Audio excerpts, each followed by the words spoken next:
welcome back to a brand new video on the channel, guys. So what we have for you guys today is going to be quite an interesting video, I feel like, actually. So today, guys, we are going to be counting down the top 10 best and worst managers this season in the Championship. So, of course, we are now in the middle of an international break, which isn't brilliant for us, but nevertheless, I thought this video could be an interesting one, and it could throw up some differing opinions. So the first half of the video, we're going to be going ahead and counting down the top 10 worst managers, and then the second half, we're going to be counting down the top 10 best managers. Now, obviously, this is all in my opinion. I'll be very interested to hear what your guys' opinions are in the comments down below. But as well as that, I'm also going to be leaving two separate polls that you guys can go ahead and vote on for who you think has been both the best and worst manager this season, because I'd be interested to see what you guys go ahead and vote for and whether or not that matches up with my list. So guys, if you do go in to enjoy the video, make sure you do leave a like. It is always massively appreciated. I should have a couple of videos coming out this week, actually. I should have one coming out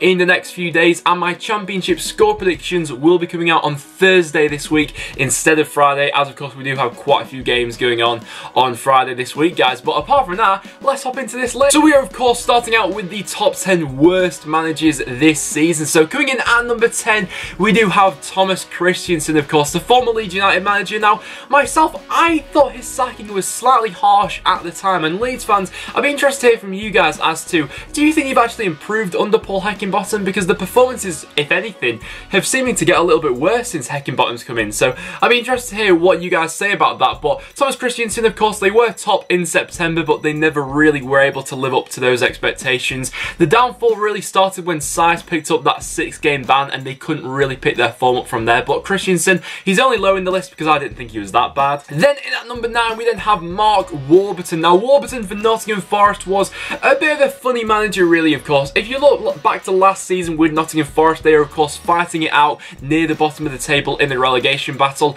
That wasn't really the case this season, but Mark Warburton didn't really live up to the expectations at Nottingham Forest. The style of football wasn't brilliant that they were watching every week, and defensively, they were absolutely woeful under him. And since Karanka has come in, I think it's fair to say Warburton wasn't the best manager. Then 8th on the list for the top 10 worst managers, we then have Carlos Carvalhal of Sheffield Wednesday. So another manager who has seen the sack this season, and Carlos is one who I think realistically for Sheffield Wednesday to move forward, it was the right decision to get rid of Carlos. You know, the performances were stagnating under him. Tactically, I thought he was a little bit naive going into some games as well, and if you look back, of course, he did a fantastic job with Wednesday in his previous 2 seasons, getting them into the playoffs. He wasn't able to live up to that this season, of course. Injuries did play quite a big part in that, but overall, he didn't have the best of seasons. Then as our 7th manager, we then have Chris Coleman. Now, Chris Coleman is a really funny one. Honestly, I'm not sure why he took the Sunderland job in the first place, but since he has come in,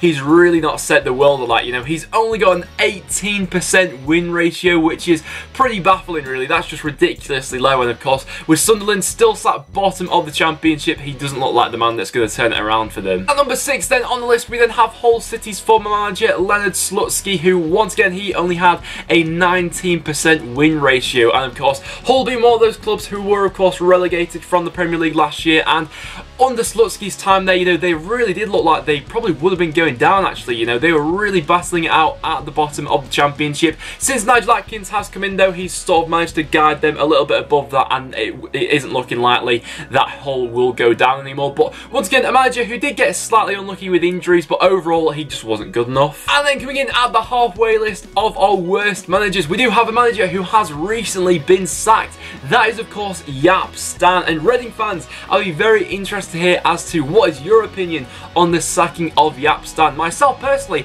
I'm just surprised it took them so long, really. Currently, Reading are only sat 3 points off the relegation zone, and when you consider that this squad made the playoff final last year, it is just absolutely baffling. You know, the fall off that Reading have seen this season has been staggering, and the football they play as well is just so lethargic. And I don't think many Reading fans will probably disagree with me saying this, but they have got to be one of the most dull sides to watch in the Championship. You know, they have a lot of the ball, but they're never really very penetrating with it, and Jaap Stam definitely not had a good season. Then in at number 4 on the list, we then have Simon Grayson, and boy oh boy, I mean, myself being a Preston fan, I was pretty disappointed when he left, to be honest, but realistically, it has been one of the best things that could have happened to the club, really, of course, with Grayson leaving and then Alex Neil coming in.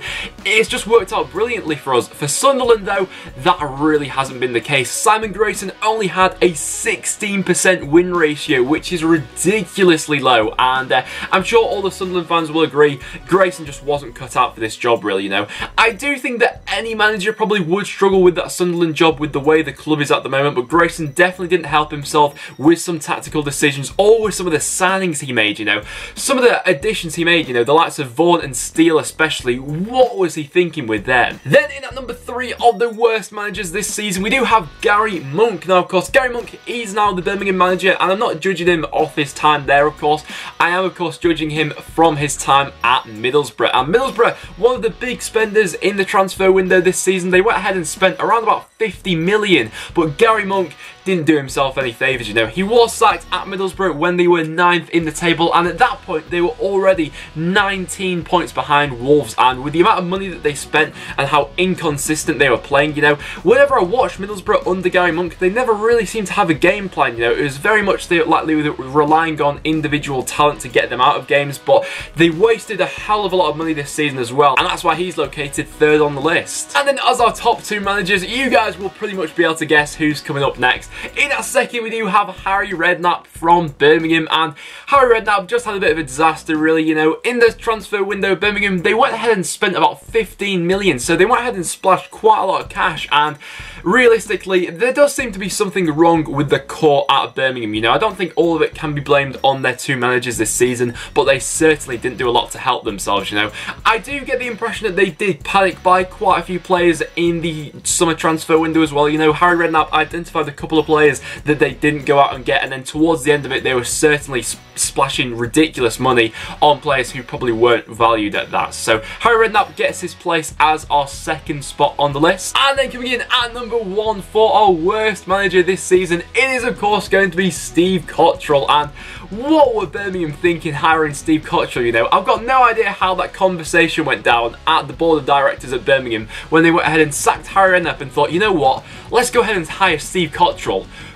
What is that all about? You know, he's pretty much achieved nothing really in his managerial career, and that was on show with his time at Birmingham once again, you know. Some of the tactical decisions he was making were absolutely baffling, you know. They weren't playing to the strengths of some of their more attacking players to get the best out of them. He was playing Cheikhun-Doy as the number 10 for a lot of games as well, and overall Steve Cotterill just looked out of his depth at Birmingham. So guys, there were the top 10 worst managers in my opinion this season in the Championship. So do you agree with them? Let me know down below. But now guys, we will move on into our top 10 best managers this season. So coming in at number 10 guys, we do first of all have Phil Parkinson of Bolton Wanderers. Now of course, a lot of people at the start of the season were predicting Bolton to finish rock bottom of the Championship, and in my opinion he's done a pretty decent job, you know. He's made Bolton very hard to beat this season, and considering they probably lost their best player in the January transfer window in Gary Medine, they've still managed to churn out the results, and it's looking like they'll probably stay up now as well. At number 9 then on the list, we do then have Steve Bruce of Aston Villa. Now, Steve Bruce, I'm kind of indifferent about really, you know. There was actually one point in this season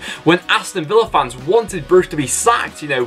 At one point, they really looked like they were going to be underachieving, but since then, of course, they have picked up their form. It doesn't look like they're going to be getting automatic promotion this year, and when you consider the value of the squad, you know, maybe they should have been pushing that a little bit more, but considering pretty much how bad they were last season, to make the playoffs this season, it has been a good improvement from them. And 8th on the list, we do then have Derby County managers Gary Rowett, and Rowett, he does make me laugh quite a bit, to be honest, you know. He had quite a bit to say when they were playing Nottingham Forest. I'm sure Derby fans found that quite amusing, but overall Gary Rowett, he has done a pretty good job with Derby. At one point, it was looking like they were going to go ahead and push for 2nd this season, but since then, they've not been able to keep up that momentum, but considering how inconsistent Derby were last season, I think that Gary Rowett has done a very good job, and made some good signings as well. well. In at number 7 on the list then we do then have Bristol City's manager Lee Johnson, and it's worth remembering of course last season Bristol City were in a relegation fight for quite a bit of this season, so the turnaround from Lee Johnson and Bristol City this season has been quite impressive of course. Recently we have seen them drop out of the playoffs, but I don't think you can take that away from them, you know, it has still been a very good season for Bristol City. Then in at 6th on the list we then have Fulham's manager Jokanovic, and Slav this season he has done a very good job with Fulham, you know, some of the football, arguably they are the best side to watch in the Championship, and of course last season they got a little bit unlucky, of course they made the playoffs and they got knocked out by Reading in the semi-finals. This season it's looking like it will be the playoffs for them once again, unless they can go ahead and catch Cardiff, which isn't looking too likely, but overall some of the football they are playing is absolutely terrific to see, and I think he deserves his place on this list. And in at number 5 we then have Preston's manager Alex Neil. Now some of you may say I'm being a little bit biased about this, but realistically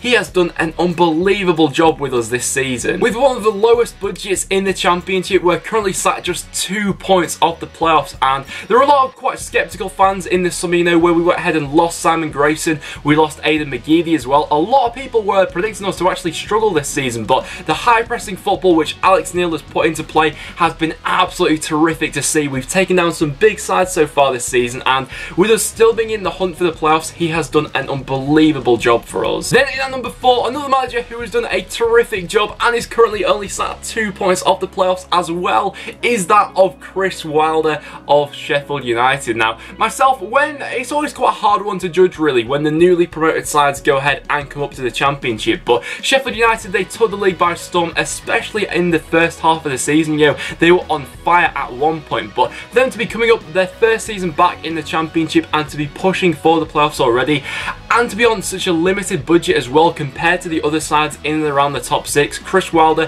has done a phenomenal job with them. And then making it at number 3 on the list, another manager of a newly promoted side, that of course of Neil Harris with Millwall. What a job he has done for them, you know. I went ahead and looked back the other day at my Championship prediction video from the start of the season and looked about where a lot of people were predicting Millwall to finish, and they probably were one of the most popular sides which people were predicting to finish bottom of the Championship. But with their current staggering form in the Championship, they've still got an outside chance of sneaking into the top 6 come the end of the season. You know, I don't think you can write them off with the unbelievable way they're playing at the moment. A lot of that has to be attributed to Neil Harris. He has done a fantastic job, and in the mainstream media in general, I don't think him and Millwall have really got enough praise really, but he's done a fantastic job. That's why he's getting 3rd on my list. And now guys, into my top 2 managers this season. So coming in at 2nd place and just missing out on the top spot, it is going to be Nuno from Wolves. Now don't get me wrong, Nuno has done an unbelievable job with Wolves this season. Of course he's gone ahead and guided them to the top of the Championship, and when you consider how bad Wolves were last season, you know, it has been a total transformation over the summer transfer window, and of course a lot of that has to be down to, you know, they have spent a lot of money, you know, that has to be said really, but I don't think that takes away from how good of a manager Nuno is. You know, we've seen a lot of teams in the Championship over the last 3 or 4 years who have spent just as much money as Wolves but have had nowhere near the amount of success that they're going to have this season, and the way they play football as well, they're a fantastic side to watch. That forward 3 for them is just absolutely electric when they're on song, but as well as that, he's also improved players who he inherited as well from the previous squad. You know, a prime example of that would be someone like Conor Cody. You know, him as a ball-playing centre-back has been terrific under Nuno this season, so I think he's been a great manager, but he just misses out on my top spot. So coming in as my best manager this season in the Championship, it is going to be Neil Warnock of Cardiff City, and I've been interested to see what you guys go ahead and vote for this one. But for me personally, when you consider the budget he's been on for Cardiff, what an unbelievable job he's done for them. Considering as well, he took over Cardiff last season when they were one of the favourites to go down, and for such a short turnaround for them to go from relegation candidates to 2nd in the Championship and pushing for the title, Neil Warnock has done an unbelievable job. You know, so many times this season we've had people say about Cardiff that they'll fall apart at one stage. That's just not been the case. They've been so consistent, grinding out the results all the way through this year, and of course he has spent a bit of money you know that's been no secret, but when you compare it to some of the other sides who are located in and around that region of the table, he has done a magnificent job with them, and for me, he gets my manager of the season. So guys, there you have it. That will wrap it up for this video, and there were my top 10 worst and best managers so far this season. So do you guys agree with my list? Let me know down below. But with that guys, that will now wrap it up for this video. So like I said, make sure you leave a like if you did go on to enjoy the video. It is always massively appreciated. As well as that, make sure you subscribe, and make sure you do go ahead and vote on the 2 polls in the description down below. But with that guys, thank you so much for watching, and I'll see you all in the next one.